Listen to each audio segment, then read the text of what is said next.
ولكل وجهة هو موليها فاستبقوا الخيرات أينما تكونوا يأت بكم الله جميعا إن الله على كل شيء قدير.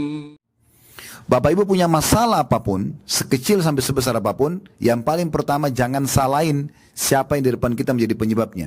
Tapi coba introspeksi diri antara kita sama Allah. Segera wudu, sholat, taubat, sujud kepada Allah, maka akan mudah urusan itu. Daripada kita sibuk nyalain si fulan, tidak ada gunanya. Kita tidak memperbaiki sumber masalah kita. Kalau kita kerja di perusahaan, apa yang membuat kita terancam tidak kerja lagi di situ? Pelanggaran kan? Itu masalahnya. Dosa. Kita sibuk melakukan dosa tanpa kita sadari sebenarnya itu sumber masalah kita. Sebagian salaf mengatakan saya mengetahui saya punya dosa dengan Allah kalau saya lihat perubahan sikap dari pasangan hidup saya. Istri berubah sikap, suami berubah sikap. Tunggangan saya, dia mau naik kudanya tiba-tiba kudanya kayak menolak. Atau kita mungkin mau naik mobil tiba-tiba macet atau kendaraan mogok atau kendaraan misalnya pecah bannya atau apa saja. Bahkan tikus masuk dalam rumahnya. Dia mengatakan bahkan tikus masuk ke dalam rumah saya itu adalah dosa saya.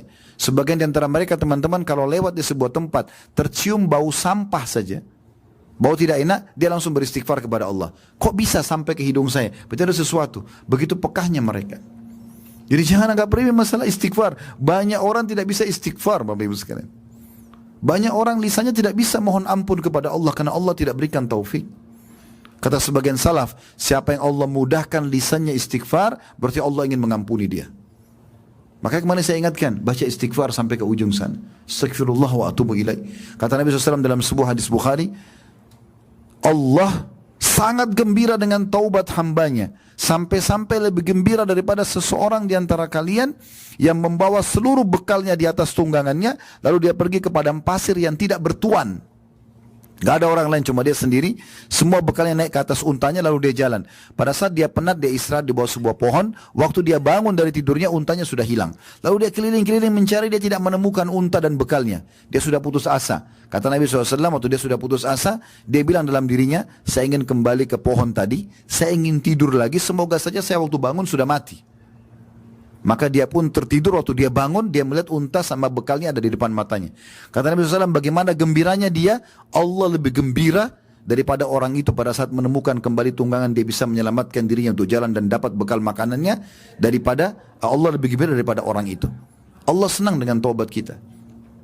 Kita putar yang kedua lagi, masih bisa kita berzikir. Baca subhanallah, alhamdulillah, wa la ilaha illallah, Allah akbar. Kata Nabi SAW, 4 kalimat yang paling Allah cintai. Bahkan beliau mengatakan dalam riwayat lain, saya mengucapkan satu kali lebih saya sukai daripada terbitnya matahari.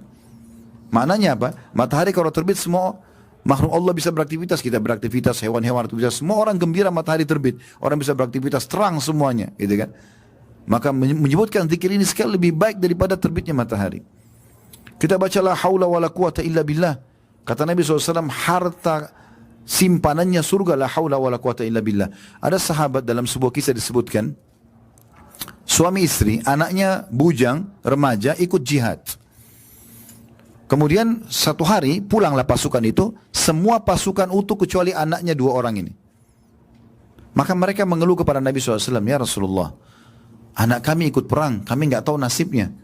Kalau teman-temannya pun tidak tahu. Kalau ada berita dia mati syahid nggak ada masalah. Tapi teman-temannya nggak tahu kemana. Kami takutnya ditawan oleh musuh, disiksa. Apa kata Nabi SAW? Pulanglah, perbanyak ucapkan la haula wa la quwata illa billah. Maka tanpa banyak fikir, dengan penuh keyakinan, suami istri pulang lalu amalkan. Dari semenjak pulang sampai mereka tertidur. Di tengah malam, dalam kisah ini dikatakan dalam riwayat yang sahih, tiba-tiba ada yang ketuk pintu. Waktu kedua suami istri bangun buka, mereka kaget anaknya depan pintu. Bukan cuma itu. Dia membawa beberapa hewan yang merupakan harta rampasan perang. Ayahnya menanyakan, bagaimana ceritamu nak?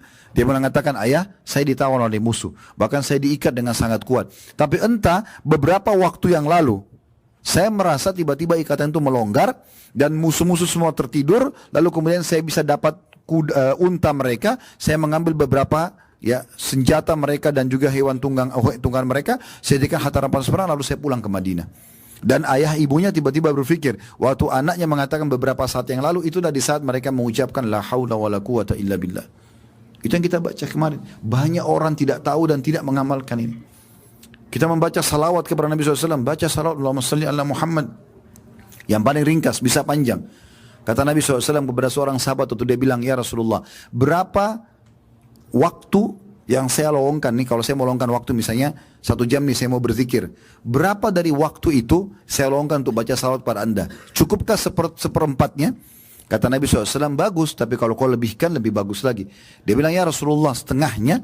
Kata Nabi SAW, bagus, tapi kalau kau lebihkan lebih bagus lagi. Dia mengatakan 2/3-nya ya Rasulullah. Artinya kalau 1 jam itu 2/3 saya salawat kepada anda. Kata Nabi SAW, bagus, kalau kau lebihkan lebih bagus lagi. Dia bilang, kalau gitu saya jadikan waktu yang saya lowongkan semua salawat kepada anda. Kata Nabi SAW, kalau begitu dibersihkan semua dosamu, dan kau akan diberikan rezeki dari tempat tidak disangka-sangka. Kemarin kita baca salawat, alhamdulillah, berapa ratus langkah kita jalan membaca itu. Di Masjidil Haram, di musim haji lagi. Dan kita berada di 10 awal bulan Zulhijjah. Yang kata Nabi SAW, ma min ayyamin al-amalu salih fi ahabbu ila Allah min hadil ayyam ya'ni al-ashr. Tidak ada hari-hari sepanjang tahun, kata sebagian ulama, bahkan Ramadan pun 10 terakhirnya kalah dengan yang kita sekarang ini ada, 10 awal bulan Zulhijjah. Kata Nabi SAW, tidak ada hari-hari sepanjang tahun di mana semua jenis amal saleh wajib ataupun sunnah lebih Allah cintai dibandingkan dikerjakan di 10 awal bulan Zulhijjah. Dan kemarin kita umrah di 10 awal bulan Zulhijjah. Kita pun sekarang masih menunggu sambil ibadah 10 awal bulan Zulhijjah.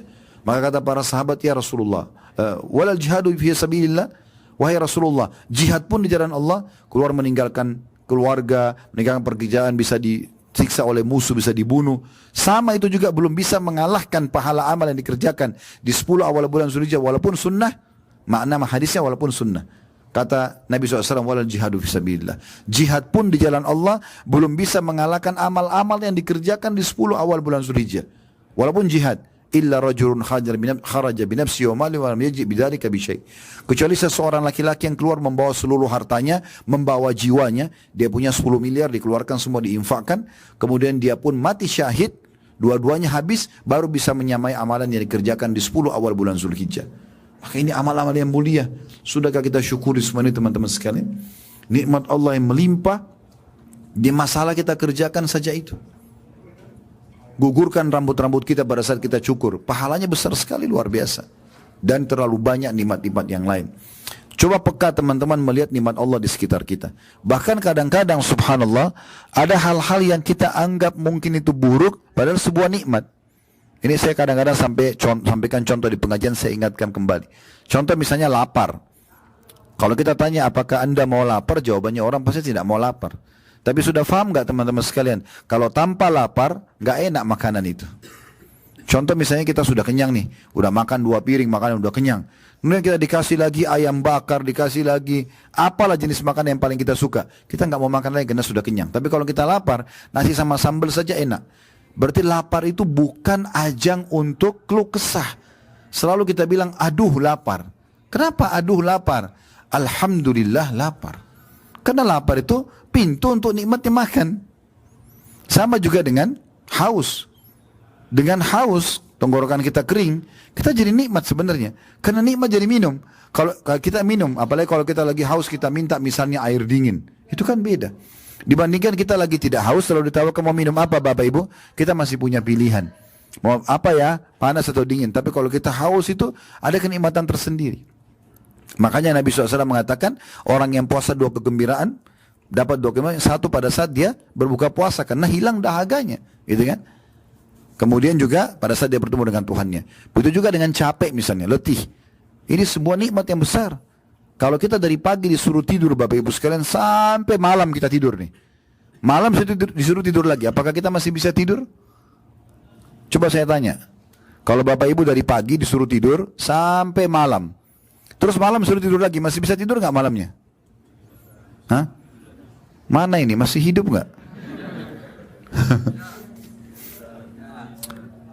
Susah tidurnya ya, karena kita kan sudah tidur dari pagi sampai malam. Kita tidur dari jam 8 pagi sampai jam 6 sore. Terus kita jam 10 malam suruh tidur lagi, susah tidurnya, karena sudah banyak tidurnya.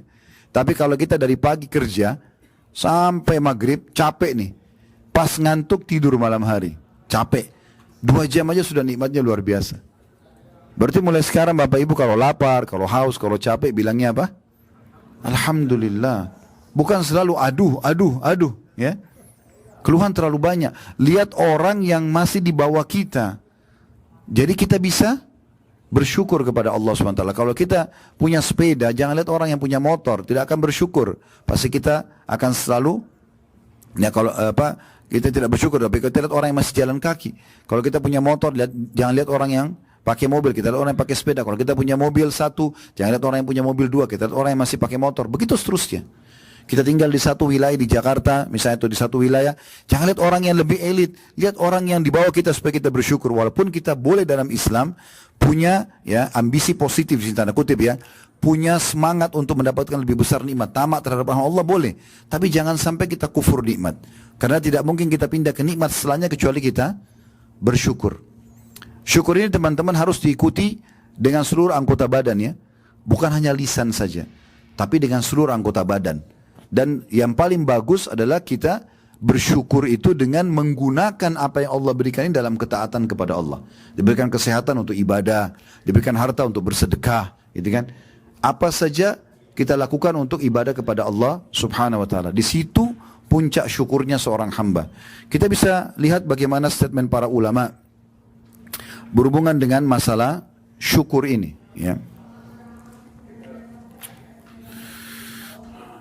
Ibnu Taimiyah rahimahullah mengatakan, "Asy-syukru yakunu bil qalbi wal lisani wal jawarih." Bersyukur itu dijalani dengan hati, dengan lisan dan juga dengan anggota badan. Walhamdu la yakunu illa bil lisan. Sementara memuji Allah digunakan lisan. Maksudnya aplikasi harus ada. Bukan cuma kita bilang alhamdulillah, tapi bentuk syukur kita adalah dengan kita ya praktekkan di lapangan. Contoh misal Bapak Ibu masuk ke satu restoran, cocok makanannya, kita rasa enak. Coba sebagai tanda syukur beli jenis makanan yang sama, porsi yang sama, berikan kepada tukang parkir, berikan kepada orang-orang susah. Kita beli pakaian, berikan pakaian yang sama, berikan kepada orang-orang yang mungkin dia tidak akan mungkin bisa membelinya misalnya. Maka itu bentuk syukur. Kemudian Ibnu Qayyim rahimahullah dalam kitab Tariq al-Hijrain di halaman 508 mengatakan, "Ats-tsana'u 'alan ni'ami wa mahabbatu wal 'amalu bi ta'ati." Memuji atas nikmat dan mencintai nikmat tersebut serta memanfaatkan nikmat dalam ketaatan. Ini makna syukur. Kata beliau, memuji atas nikmat, bilang alhamdulillah, dan mencintai nikmat itu. Melihat ini adalah sebuah hal yang besar. Jangan dikecil-kecilkan nikmat itu, ya. Dibesarkan dan memanfaatkan nikmat untuk ketaatan. Banyak orang begitu kan, kadang-kadang syaitan kelabui dia. Di saat dia belum mendapatkan, maka dia menggebu-gebu. Contoh misal dalam rumah tangga, kita hidup dalam rumah tangga misalnya. Sebelum menikah mungkin kita semangat untuk menikah dengan pasangan kita. Begitu kita sudah menikah, kita anggap itu sebuah nikmat yang kecil. Sehingga tidak pernah kita syukuri. Selalu saja ada keluh kesah dalam rumah tangganya. Padahal sebenarnya Allah sudah berikan kepada dia yang mungkin banyak laki-laki lain berharap menikah dengan istri kita, atau banyak perempuan lain berharap menikah dengan suami kita. Tapi Allah jadikan ini sebuah nikmat. Banyak orang tidak syukuri masalah itu. Sehingga selalu saja yang ada keluh kesah dalam hidupnya. Pada saat diberikan Allah SWT amanah anak. Mungkin sebelum punya anak berharap punya anak. Tapi begitu punya anak, anaknya dimarah-marahin, dipukul. Anak-anak bukan untuk dimarahin dan dipukul, untuk dididik. Kalau mereka salah, itu karena mereka belum faham. Dan saatnya di situ kita mengambil pahala, mencari pahala. Contoh saja, berapa banyak orang tua yang mengucapkan kata-kata yang tidak baik. Kamu nakal, kamu begini, ibu menyesal melahirkan kamu, ayah begini dan begitu. Kata Nabi SAW, jangan ucapkan perkataan buruk untuk diri kalian, keluarga kalian dan harta kalian, karena bisa saja berpapasan malaikat lewat dan mengaminkan, akhirnya terjadi. Ya, daripada kita bilang kamu nakal, lebih baik kita mengatakan semoga Allah berikan kau hidayah nak. Misal. Lalu kita meluruskan kesalahan dia gitu. Kemudian Ibnu Qayyim juga menekankan ada rukun-rukun syukur itu sendiri. Yang pertama beliau mengatakan mengakui nikmat itu berasal dari Allah, sekecil apapun. Ya. Kemudian yang kedua memuji Allah atas nikmat tersebut, alhamdulillah. Lalu yang ketiga meminta tolong untuk menggapai ridha Allah dengan memanfaatkan nikmat di atas ketaatan. Jadi selalu kembali kepada ketaatan. Rezeki itu pada saat seorang hamba sedang melimpah padanya rezeki dan dia sedang dalam keadaan ketaatan, ini berarti rezeki yang baik. Rezeki yang baik. Dan kalau dia punya harapan untuk mencapai sebuah rezeki lalu belum diberikan, dia tinggal introspeksi diri. Mungkin ada masalah dosa yang dia lakukan. Karena kata Nabi SAW dalam hadis riwayat Ibnu Majah nomor 4022, wa inna ar-rajula la yahrumur rizqa bidzambi yusibu. Sesungguhnya seseorang itu bisa terhalang dari rezekinya karena dosa yang dia lakukan. Sehingga kalau dia beristighfar kepada Allah, bertobat, bisa kembali rezeki tersebut. Sebaliknya, kalau seandainya rezeki melimpah pada ahli maksiat dan sudah tegak padanya hujjah, maksudnya sudah sempat dijelaskan hukum-hukum agama pada dia, ini nggak boleh, jangan buat dosa, jangan mabuk, jangan zina, jangan ini, jangan itu, tapi dia tetap melakukannya, maka itu berarti tadarruj, tahapan siksaan. Jadi jangan bilang, tuh teman saya pemabuk tapi rezekinya banyak, benar tuh, ya, gonta-ganti mobil, ini jabatannya selalu naik, itu tadarruj, tahapan siksaan. Saya tertarik dengan statement salah satu sahabat sekaligus guru kami, Syekh Ziyad Hafidahullah di Jordan. Beliau doktor di beliau pakar hadis di Jordan. Pernah tabligh akbar datang ke Indonesia. Waktu itu pas saya ada acara tabligh akbar di Makassar dan beliau ada, saya minta beliau ngisi saja. Beliau bicara tentang masalah perkataan salafus saleh, masalah ibadah, masalah keimanan. Di antaranya beliau mengatakan waktu itu menyinggung masalah bagaimana kita bersyukur dan usahakan jangan mendikte Allah.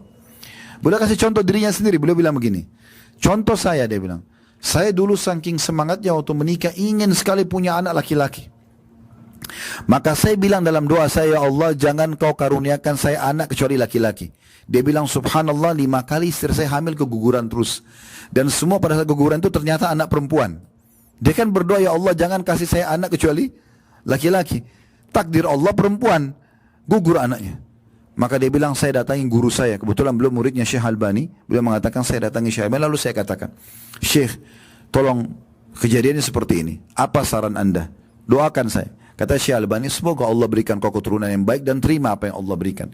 Dia bilang, semenjak itu saya ganti doa saya. Saya mengatakan, ya Allah berikan saya keturunan yang baik. Maka sekarang beliau punya 5 anak, laki-laki dan perempuan. Semuanya dianggap sebuah nikmat yang besar. Nah ini contohnya. Karena banyak orang kadang-kadang dia minta tapi maksudnya kepada hal-hal yang detail yang mendikte Allah. Jangan. Boleh nggak Ustaz kita bilang, ya Allah berikan saya pekerjaan ini? Boleh saja. Ya Allah berikan saya anak laki-laki? Boleh saja. Tapi jangan bilang, ya Allah jangan berikan saya kecuali anak laki-laki. Gitu kan? Ini masalahnya di situ, ya. Ibnu Hazm berkata rahimahullah, wa amma man syakara bilisani wa lam yashkur bi jami'a a'dha'i. Adapun orang-orang yang bersyukur dengan lisannya tapi tidak diikuti dengan anggota badannya. Lisannya iya alhamdulillah, tapi tidak pernah bersedekah, tidak pernah memaafkan orang, tidak pernah ada tanda-tanda dia memang beriman kepada Tuhannya dan mensyukuri nikmat yang ada. Maka beliau mengatakan, perumpamaan orang yang bersyukur dengan lisannya tapi tidak diikuti dengan anggota badannya, famathalu kamathali rajulin lahu kasa fa akhadha bi tarafihi. Perumpamanya seperti seseorang yang memiliki atau mengenakan baju tapi dia cuma pakai ujungnya saja. Falam yalbisu, tapi dia tidak pakai, dia cuma ambil baju itu ujungnya, tapi dia tidak sempat pakai di badannya. Falam yanfa'u dzalika minal bardi wal harri wal thalji wal marad, atau wal matar, maaf. Dia mengatakan maka baju itu tidak akan bermanfaat melindungi dia baik dari dingin, dari panas, dari salju, bahkan dari hujan. Diambil dari kitab Jami' Ulum wal Hikam di jilid 2 halaman 84. Artinya kita harus selalu bersyukur kepada Allah Subhanahu wa taala. Begitu juga dengan sabda Nabi SAW yang masyhur, agar kita selalu mensyukuri nikmat, lihat walaupun itu nikmat kecil. Kita bisa minum seteguk air saja sebuah nikmat. Kita bisa merasakan dengan lisan kita makanan tersebut bedanya, oh ini manis, ini pedas, ini asam, ini asin, itu sebuah nikmat. Hidung kita masih bisa membedakan mana wangi, mana busuk sewaktu seketika, sebuah nikmat. Sehingga kita masih bisa membedakan mana intonasi yang keras, yang lembut, itu juga sebuah nikmat. Banyak nikmat kita. Tangan kita masih bisa bergerak sebuah jari-jarinya, semua nikmat yang besar. Maka selalu bersyukur kepada Allah SWT dan jangan sampai digunakan dalam kemaksiatan kepada Allah. Karena Allah bisa angkat nikmat itu dengan kemaksiatan. Kata Nabi SAW dalam hadis sahih, hadis hasan, ini disebutkan oleh Imam Ahmad jilid 4 halaman 278, man lam yashkurul qalil lam yashkurul katsir. Siapa yang tidak berusaha bersyukur sesuatu yang kecil, maka dia tidak akan bersyukur dengan sesuatu yang besar. Maka kita harus mulai dengan hal-hal kecil kita syukuri, baru kemudian menjadi besar.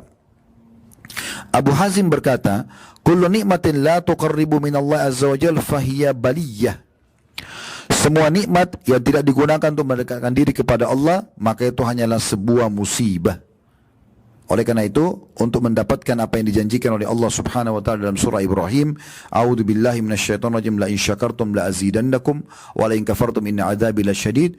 Kalau kalian bersyukur saya akan tambah, kalau kalian kufur maka azabku akan pedih. Itu dengan cara kita bersyukur terhadap hal yang kecil dulu, maka yang besar akan kita dapatkan.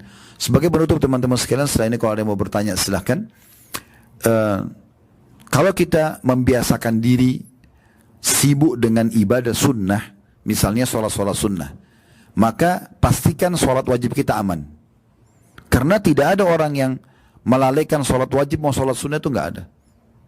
Tapi kalau kita biasa sholat qobliyah, sholat ba'diyah, sholat duha, sholat tahajud, sholat wajib kita pasti akan lebih terjaga. Kalau kita biasa puasa Senin, Kamis, Ayyamul Bid, puasa Ramadan datang biasa aja. Orang yang biasa umrah pergi haji begini ringan bagi dia. Ya. Orang yang biasa sedekah kecil, maka yang besar juga dia tidak ada masalah. Maka ini semua masuk dalam aplikasi hadis tadi. Ya, maka kita syukuri teman-teman sekalian. Selalu banyak bersyukur. Bahkan subhanallah, saya setelah sekian tahun mempelajari agama ini, saya mengambil sebuah kesimpulan sederhana. Kapan kita selalu bersyukur dan beristighfar? Digabungkan dua itu ya. Bersyukur atas nikmat semua, ada salah kita mohon ampun kepada Allah, pastikan tiket kita sudah siap untuk menuju ke surga. Tapi banyak orang subhanallah yang Allah katakan dalam Al-Quran, wa qalilun min ibadiyasy syakur. Tapi sayangnya sangat sedikit hambaku yang mau bersyukur. Ingat cirinya tadi saya katakan, bersyukur itu orang yang jarang sekali berkeluh kesah, bahkan tidak berkeluh kesah dengan lisannya, tapi selalu bersyukur. Ya.